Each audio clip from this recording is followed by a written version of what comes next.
दृश्यम। ऋषभ, आज आप यहाँ क्यों मौजूद हैं?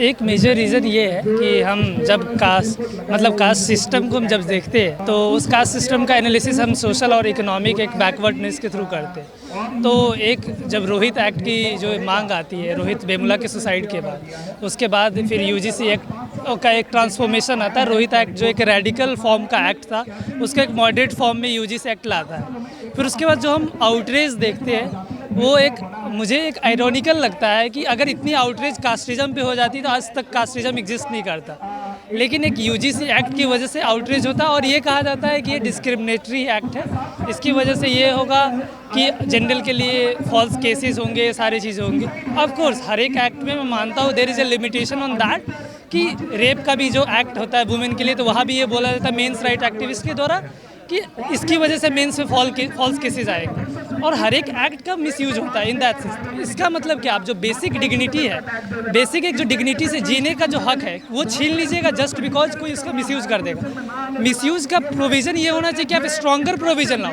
तो हमारी मांग वही है, यूजीसी एक्ट जैसा मॉडरेट प्रोविज़न हमें नहीं चाहिए।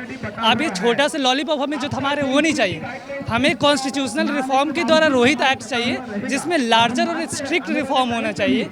जिस तरह से हम अदर फॉर्म में देखते हैं डिस्क्रिमिनेशन को प्रोहिबिट किया जा रहा, उसी तरीके से ये कास्टिज्म एज अ मैनिक जो है, मेंटल मैनिक जो एग्जिस्ट कर रहा है लोगों को, वो चीज़ें। और ये हम इस सेंस में नहीं देख सकते कि लोगों की अपलिफ्टमेंट हो जाए तो उन पे कास्टिज्म नहीं होगा, जो लोगों का एक कॉमन सेंसिकल आर्गूमेंट है।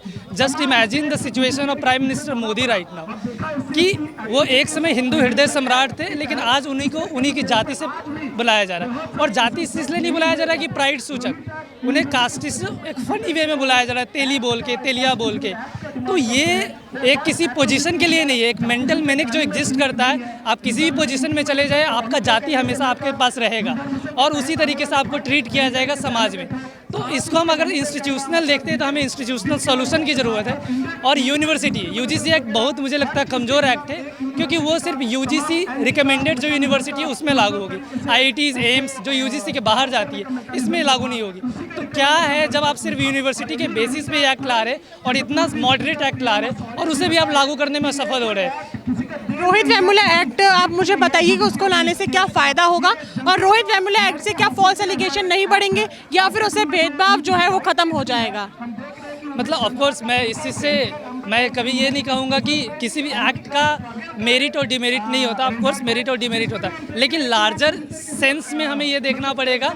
जैसे कि मैरिटल रेप की भी मैं बात करता हूँ, मैं एक यहाँ पे पैरेलल सिचुएशन भी देना चाहता हूँ कि मैरिटल रेप की बात करते हैं तो उसमें हमेशा ये होता है कि हस्बैंड ये बोलते हैं मेंस राइट एक्टिविस्ट की female will use this act, dowry act को जैसे मिसयूज किया जा रहा है उसकी वजह। लेकिन क्या डॉरी एक्ट के मिसयूज से डॉरी के जो केसेस वो घट गए? नहीं घटे।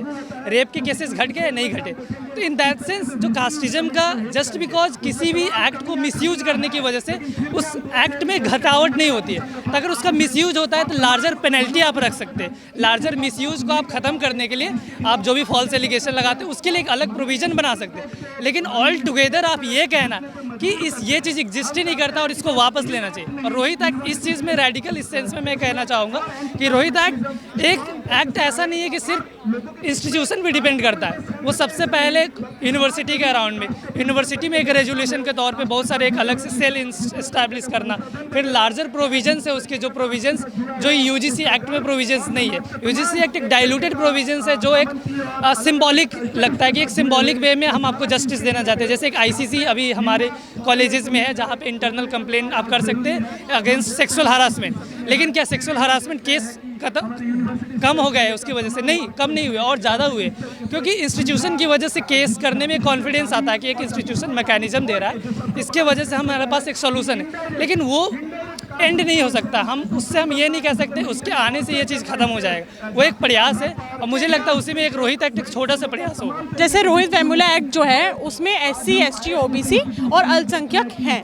आपको ऐसे नहीं लगता कि अगर आप सबको साथ लेके चल रहे हैं तो उसके अंदर जनरल कैटेगरी को भी शामिल कर देना चाहिए? क्योंकि भेदभाव तो जनरल स्टूडेंट्स के साथ भी होता होगा, ज़रूरी नहीं है ना कि सिर्फ पिछड़े वर्ग के साथ ही होता हो। कोई जनरल कैटेगरी के साथ शोषण करने लगे तो वो बच्चे कहाँ जाएंगे? तो उन जनरल वाली कैटेगरी को भी रोहित एक्ट में शामिल कर देना चाहिए। ये मांग भी आप लोग की होनी चाहिए थी इस प्रोटेस्ट के जरिए। मैं इस पे बात रखना चाहूँगा। ऑफ कोर्स अगर हम कॉमन सेंसिकल आर्गूमेंट में देखें तो ये चीज़ें कि आप हमेशा इंक्लूसिव सोसाइटी की बात करते हैं तो आपको हर एक चीज़ को इंक्लूड करना चाहिए कि सबका साथ सबका विकास, जो हमारे प्रधानमंत्री भी कहते हैं, और वो उस चीज़ में हम भी बिलीव करते हैं कि एज सारे लोगों को यूनाइट होकर अपने जो भी विकास है सबको एक साथ अचीव करना चाहिए उस चीज़ में। लेकिन जब हम कास्ट एज ए सिस्टम की बात करते हैं, रेस एज ए सिस्टम की बात करते हैं, मैं इसमें पैरेलल थोड़ा और एग्जांपल देना इसलिए भी चाहता हूँ कि थोड़ा हम एनालाइज भी कर पाए कि जब रेस एज ए सिस्टम की बात करते हैं तो रेस में हम ब्लैक को हम रिजर्वेशन देते हैं, वाइट को रिजर्वेशन नहीं देते। क्यों? क्योंकि race as a system emerge इस चीज़ से होता है कि आप ब्लैक को प्रोसिक्यूट करोगे, उसमें अब ये रिवर्स रेसिज्म ऑफ कोर्स हो सकता है कि केसेस फॉल्स एलिगेशन होगा, फॉल्स केसेस आएगा ऑफ कोर्स, लेकिन जो systematically race as a system कैसे खड़ा हुआ है, रेस एज ए सिस्टम हमेशा इस चीज़ से मैं अभी बात खत्म कर लूँ। रेस एज ए सिस्टम ऐसे खड़ा हुआ है कि जहाँ पे ब्लैक को डिस्क्रिमिनेट किया जाता है फ्रॉम द वाइट। उसी सेंस में कास्ट सिस्टम का एक हायरार्की है, कास्ट सिस्टम का हिस्टोरिसिटी है। तो कास्ट सिस्टम में हिस्टोरिसिटी देखें तो उसमें जो भी डोमिनेशन, जो भी ब्राह्मणवादी सोच में बिलीव करता है, they will dominate the ones who are at the margins. ये अभी मैं कंप्लीट करूँ, हाँ, तो who are at the margin. तो इस सिस्टमैटिक को हम जब देखेंगे तो कोई भी चीज़ें, जैसे अभी रेप केसेज आए, रेप के खिलाफ जो लॉ बनता है, लॉ बना है, निर्भया जो लॉ भी है, तो वो उसमें वुमेन को प्रेफरेंस देता है क्योंकि मोस्ट ऑफ द केसेस क्या है, रेप के जो हो रहे हैं वुमेन्स के साथ हो रहे हैं। अब ये कहना कि मेन के साथ भी तो रेप हो सकता है तो मेन्स को क्यों नहीं दिया, of course there should be provision of that. लेकिन जो लार्जर सिस्टमैटिक जगह पे एग्जिस्ट कर रहा है, जो 99% केसेज है वो विमेन के लिए केसेज है। तो उसी तरह जो डिस्क्रिमिनेशन, जो कास्ट जो सिस्टम है, वो डिस्क्रिमिनेट किसके साथ करेगा? ऑफ कोर्स जो हायरार्की में नीचे है। तो जो हायरार्की में नीचे, तो कास्ट के खिलाफ जब आप बात कर रहे हैं तो कास्ट के खिलाफ आपको मार्जिन को ध्यान में रख के लॉ लाने की जरूरत है। आपका जो कहना है कि उन लोगों के साथ की डिस्क्रिमिनेशन हो सकता है, ऑफ कोर्स उनके लिए प्रोविजन होने चाहिए, लेकिन कास्ट एज ए सिस्टम में ये कहना कि रिवर्स कास्टिज्म, जो हमारा लॉजिक यही कहना था कि रिवर्स कास्टिज्म हो सकता है, ये सस्पिशन के साथ हमेशा देखना लोअर कास्ट को कि आप पे जो भी लगाया जाएगा फॉल्स केसेस ही लगाया जाएगा, ये भी एक मेंटल तो नहीं लगाया जा रहा है क्या? एक मिनट बिल में लगाया नहीं जा रहा है क्या? कितने केसेज रजिस्टर्ड होते हैं? अगर आप अगर बिहार में देखेंगे तो कन्विक्शन रेट क्या है? 0.6%। ऑल ओवर इंडिया में अगर देखेंगे ये 118% का ये जनाब लेके तो आए हैं बोर्ड, मैं देख पा रहा हूँ 118% वृद्धि है, मगर टोटल केसेस कितने हैं थोड़ा सा बताएंगे? मैथ्स आता है? नहीं, आप बताइए टोटल कितना है केसेस? अरे भाई मैं तो तुमसे पूछ रहा हूँ यार, तुम आए हो, मैं थोड़ी ना तामझाम तिलक तराजू और तलवार लेके आया हूँ, वो तो तुम लेके आए हो, तामझाम बताओ ना। मैं तिलक तराजू तलवार लेके नहीं आया हूँ। मैं ये कहूँगा कि कोई भी इंस्टीट्यूशन एग्जिस्ट करता है, जहाँ तक मेरी लिमिटेड अंडरस्टैंडिंग है कि इंस्टीट्यूशन आने की वजह से केसेस में वृद्धि होती है। मैं आईसीसी का एग्जांपल इसमें देना चाहूँगा कि आईसीसी जब इंस्टीट्यूशन नहीं थी, मैं इस केस के बारे में अच्छा रहेगा कि आप अपने इस केस पे स्टिक रहो ना। आप मुझे बोलने दीजिएगा, आपको बोलने दिया ना मैंने, आपने जब पूछा था मुझे बोलने दीजिए। आप केस पे स्टिक आप मुझे बोलने दीजिए। अरे बोलने दीजिए, संयम रखिए, यहाँ भी डोमिनेशन दे जाइएगा क्या? यहाँ तो संयम रखिए आप। तो आईसीसी एज ए इंस्टीट्यूशन जब आया तब आईसीसी के केसेस में हम वृद्धि देखते हैं, क्योंकि इंस्टीट्यूशन के आने के बाद, क्योंकि रिपोर्टिंग होती है, जैसे हम अगर इस चीज़ को हम पैरेलली इस सेंस में भी देखें कि मैरिटल रेप के केसेस, जब रेप के खिलाफ लॉ आया तो उसमें और रेप के खिलाफ वृद्धि होती है, क्योंकि वो कॉन्फिडेंस देता है लोगों को कि आप रिपोर्ट कर सकते। जो विक्टिम होता है उस पावर स्ट्रक्चर में इतना पावरफुल नहीं होता है कि वो रिपोर्ट कर सके पावरफुल के खिलाफ। तो आपके पास जब इंस्टीट्यूशन बनता है तो आप रिपोर्ट करने की आपके पास एक हिम्मत होती है कि अगर मैं इंस्टीट्यूशन के पास जाऊंगा तो मेरे केसेस की सुनवाई होगी, क्योंकि हमारे लिए एक अलग से इंस्टीट्यूशन, जैसे SC ST एक पुलिस।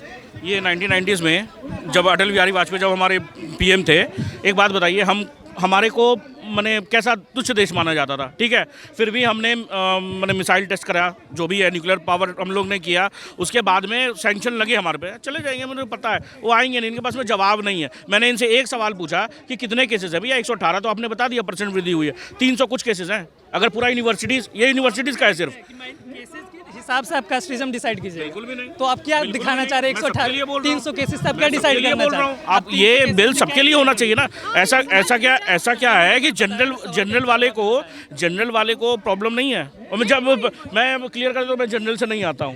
मैंने सवाल का जवाब भी बताया। नहीं, मेरा सवाल वही था कि जो रोहित एक्ट है उसमें सिर्फ SC ST OBC और अल्पसंख्यक हैं, लेकिन इसमें जनरल को भी शामिल करना चाहिए, तो वो सहमत है। रोहित के बारे में जब ये आगे जब जाके पता चला तो पता चला कि इंक्वायरी जब बैठी तो पता चला कि रोहित वर्मुला तो SC ST ही नहीं थे। अब क्या कर सकता हूँ, ऐसी मैम ये इंक्वायरी का है रिपोर्ट, मेरा रिपोर्ट नहीं है ये तो बता क्या इंक्वायरी के हेड किनके Inquiry का रिकमेंडेशन head स्वर्ण थे? किनके Inquiry के head स्वर्ण किनके थे? रिकमेंडेशन में कौन थे इंक्वायरी भैया, का बताओ ना। सुप्रीम कोर्ट थे, यही जेएनयू था ना, जो यही जेएनयू में ये नारे लगते थे, अफजल हम शर्मिंदा है, तेरे कातिल जिंदा है।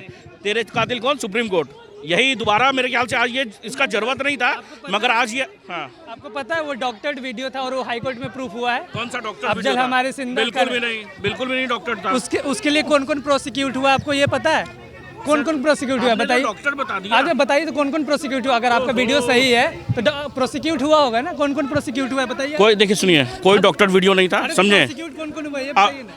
अभी तक तो आपने ये नहीं बता पाया कितने केसेस रजिस्टर्ड हुए हैं। आपने बता दिया ना 300 केसेस। हाँ। तो आपके लिए मैं शुक्रिया गुजार हूं कि आपने बताया 300 केसेस। 300 केसेस मैम, देखिए अब ये बताइए अब ना। कितना होता है अगर आप समझ लीजिए, ये सिर्फ यूनिवर्सिटीज़ का है। अगर कॉलेज को मिला दिया जाए, मैं ये नहीं बोल रहा हूँ कि 300 केसेस को दरकिनार कर देना चाहिए, बिल्कुल उस पर भी कार्रवाई होनी चाहिए, मैं ये बता रहा हूँ आपको। मगर इस प्रावधान में, जैसे इसमें बिल में अगर ये रहता, जो आपको जो सज़ा दे रही है उसमें एक भी स्वर्ण जाति का नहीं है। क्यों नहीं है उसमें एक भी स्वर्ण जाति का? आप सज़ा स्वर्ण जाति को दे रहे हैं, मगर उसमें एक भी स्वर्ण नहीं है। बहुत सारे बिल में प्रॉब्लम थे। देखिए मैं ये नहीं बोल रहा हूँ कि ये बिल गलत था, बिल सही था। देखिए ऑब्वियस बात है, सुप्रीम कोर्ट क्या हायर अथॉरिटी है वो डिसाइड करेगी, सिंपल सी बात है। मगर मैं ये समझता हूँ कि ये जो बिल पे स्टे लगाया वो सही लगाया गया है। इस वक्त मैं जंतर मंदिर में मौजूद हूँ और यहाँ पे प्रोटेस्ट करा जा रहा है रोहित वेमुला एक्ट को लेकर कि वो लागू करा जाए। पहले तो आप देखिए कि लोग कितने आए हैं। जेएनयू के स्टूडेंट्स हैं, कम से कम 20 से 25 स्टूडेंट्स यहाँ पे मौजूद हैं, लेकिन अभी तक मैं सिर्फ एक ही स्टूडेंट की बाइट ले पाई हूँ। 20 से 25 स्टूडेंट्स में यहाँ पे कोई बोलने के लिए रेडी ही नहीं है। तो मेरा सबसे बड़ा सवाल ये है कि अगर आप मीडिया को बुलाते हैं कि मीडिया आपके लिए आवाज़ उठाए, जो प्रोटेस्ट जिसके लिए आप प्रोटेस्ट कर रहे हैं, जिस मुद्दे पर आप प्रोटेस्ट कर रहे हैं, और फिर आप खुद मीडिया को बुलाते हैं कि वो उस मुद्दे को कवर करे, आप लोग की बातें सुने और आपकी बातें आगे तक सरकार तक पहुँचाए, तो आपको उसके लिए बोलना पड़ेगा। हाँ, हम फोर्स नहीं कर सकते किसी को कि हम जबरदस्ती किसी के ऊपर तलवार रख के, माइक रख के बुलवाए कि बोलो। लेकिन अगर आप बुलवा रहे हैं तो हम सवाल आपसे करेंगे। लेकिन यहाँ पे देखिए, मैंने जब वहाँ से बात करी ऑफ कैमरा तो वहाँ पे 3-4 लड़कियाँ खड़ी थी, उन्होंने बोला कि हम नहीं बोलेंगे। यहाँ पे ये माइक लेके खड़े हैं, अपनी बातें रख रहे हैं, लेकिन अपनी बातें आप इधर भी तो रखिए ना, क्योंकि आप बुला रहे हैं मीडिया को। या तो आप मीडिया को बुलाए नहीं, फिर ये बोलते कि मीडिया आती नहीं, हमें कवर नहीं करती है, हमारी बातें सरकार तक पहुँचाती नहीं है। ये लोग यहाँ पे मुँह में दही जमा के रखते हैं, बोलते ये लोग हैं नहीं, फिर लोग बुला क्यों रहे हैं? या तो इनको ढंग से पता नहीं है अपने मुद्दों के बारे में। मैंने आपसे 2 बार पूछा, तो आप बोलिए ना अगर आपको है तो। इनको बोलना नहीं है, फिर बोल रहे कि झूठ बोल रहे हो, तो आओ ही मत यहाँ पे। प्रोटेस्ट होता किस लिए? बोलने के लिए होता है ना, कि आप अपनी बात सरकार तक पहुँचाए। मुंह पे दही जमा के रखोगे तो आप प्रोटेस्ट मत करने आइए फिर आप लोग।